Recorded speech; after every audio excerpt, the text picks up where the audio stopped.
things that I've been thinking about is how to start the process even earlier in terms of educating the healthcare professionals. And I don't know what your experience been at Columbia in terms of medical students, Yeah.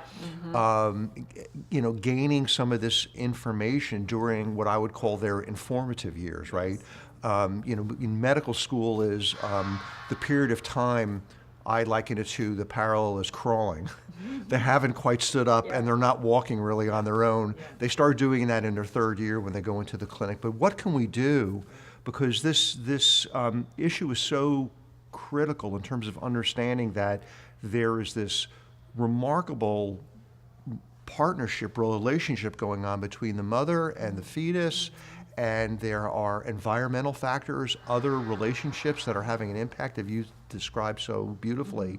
How do we get that across to our next generation of practitioners? Yes, again, I think it's this interdisciplinary bringing behavioral health and having it be a component of the medical practices, which tend to be, unless you're doing neurosurgery, they tended to be the neck down. Right. And we need to really have more of a holistic approach to mental and physical health. And so that if you are treating someone with liver cancer, we know that if you're not getting the support at home, you're not taking your medications when you need, your course is going to be somewhat worse. And it's the same thing with any process such as pregnancy.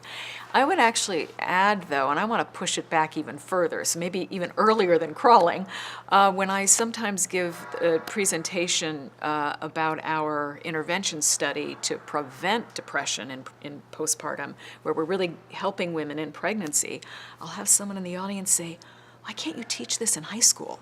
Yeah.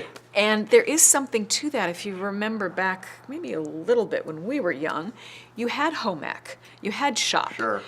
But this was part of, we don't have to be quite so retro and gender specified about it, but you sort of, what are some of the tools for being the healthiest adult possible? Yeah. Knowing how to cook is actually one of them, and anticipating all that's involved in having a baby. Not just the physical sex part of it, but what does it mean to be a parent, and what is this growing baby? They start growing in utero. Let's get that across. And they need support, and the woman needs support, etc. So I actually think we could start early.